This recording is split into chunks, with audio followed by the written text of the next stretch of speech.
Isabelle Maréchal. Un remède naturel contre les mauvaises nouvelles. Isabelle Maréchal.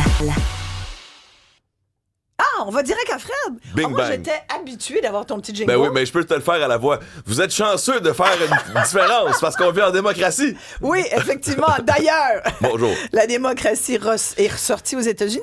D'abord, il y a chez nous, on parle Oui. de Trump ici, Exact. manifestations un peu partout Oui.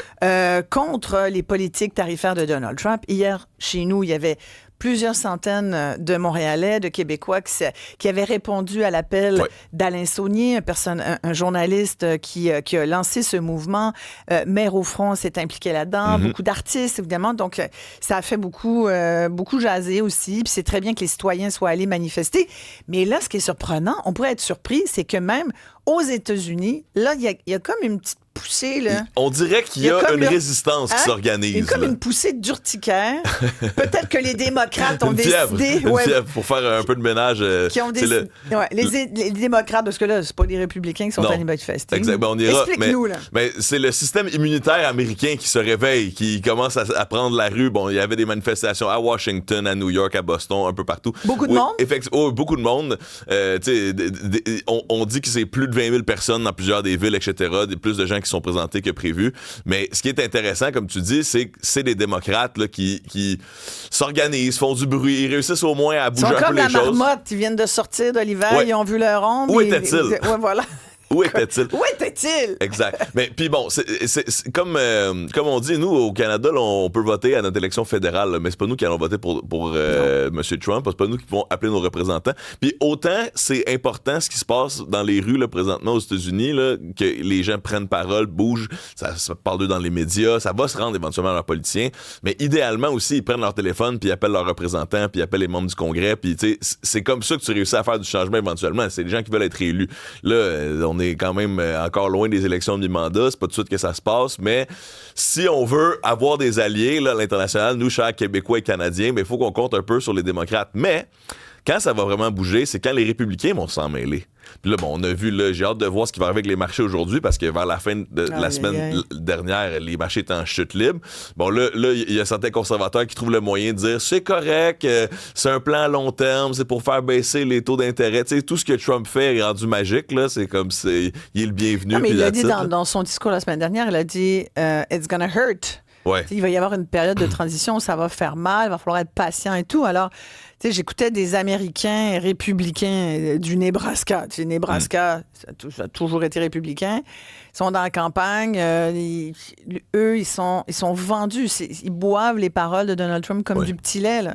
Fait qu'ils sont conscients que ça va leur faire mal, mais ils sont d'accord avec ça. C'est fou, là. Ce qu'on lit, c'est qu'il y a cet espoir de ramener le manufacturier aux États-Unis, là, de réussir, que ces tarifs-là, c'est pour éventuellement ramener les capacités de production à l'intérieur du pays. Mais c'est pas ça, ça se fait pas en 2 ans. Mais effectivement, si tu viens de ces États-là où t'as vu tes capacités de produire diminuer grandement, l'espèce d'Amérique d'antan où grand-papa allait travailler à l'usine puis réussissait à pourvoyer pour sa famille, ça existe pas au moment où on se parle. Puis Mais ça c'est n'existe eux pas, qui votent pas pour juste Trump, aux là. États-Unis. Ça n'existe Ouais. plus nulle part. Puis là, si on prenait la logique républicaine, on dirait parfait, on met des tarifs partout, puis comme ça va empêcher nos emplois de fuir à l'extérieur. Là. Ça, c'est l'espèce de retour de la globalisation. Puis dans le même sujet, ben là, il y a TikTok. Oui. Là, parce que là, je sais pas si vous vous souvenez, mais Trump avait sauvé, entre guillemets, TikTok lors de son arrivée au pouvoir.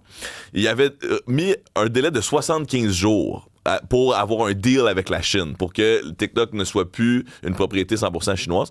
Et là, 75 jours, mais c'est comme pas mal maintenant. Et il a réétendu son délai de 75 jours.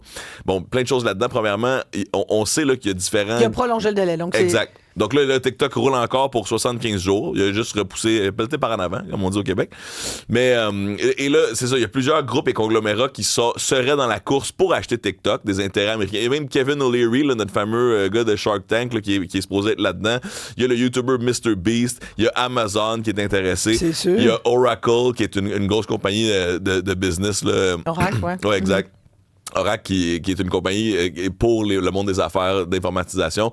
Grosse entreprise. Exact. Là, il y a plein de monde qui semble intéressé à avoir TikTok ou au moins être impliqué dans TikTok. Il y avait même la rumeur que le gouvernement américain pourrait avoir un morceau de TikTok. Ouais. Bon, est-ce que ça va arriver ou non? 10%, X%, 50%? Ça serait quand même intéressant là, parce que ce qu'on reprochait à TikTok, c'est d'être peut-être un outil de propagande étrangère gouvernementale, et là peut-être que le gouvernement américain aurait un morceau, donc c'est comme si on assumerait qu'il y a un outil de propagande utile dans TikTok et que finalement c'est les États-Unis qui vont eux-mêmes servir la médecine qu'ils reprochaient à la Chine. Mais ce que je suis curieux de voir, c'est si le deal aura lieu bientôt.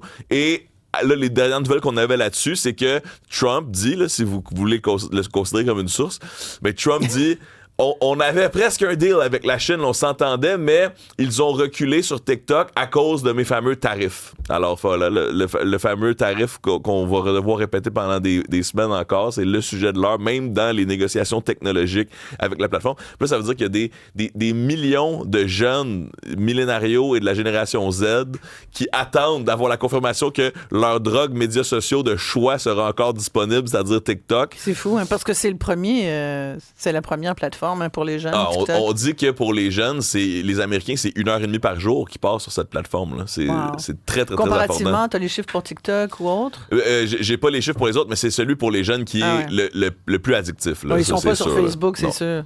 Mais qu'en pense justement Monsieur Facebook? Ils sont sur Instagram, par exemple. Ils sont sur Insta. Là, ça, c'est la bonne question. Insta, Facebook, même propriétaire, Zuckerberg. Exact, parce que M. Zuckerberg... Elon Musk aussi, qui a Twitter. Ben oui. Donc là, effectivement, qu'est-ce que ces milliardaires qui sont proches de Trump, là, aux dernières nouvelles, pensent de ça?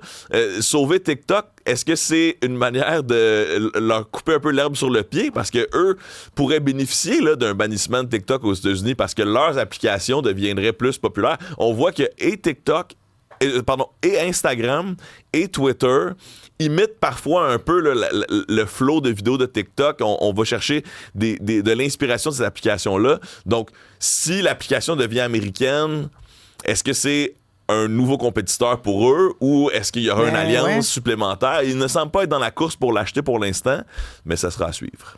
Merci beaucoup, Fred. Un grand plaisir. Nul doute que tu vas nous tenir au courant dès qu'il arrive quelque chose. Yes. Fred Bastien, mesdames et messieurs, merci beaucoup. Merci.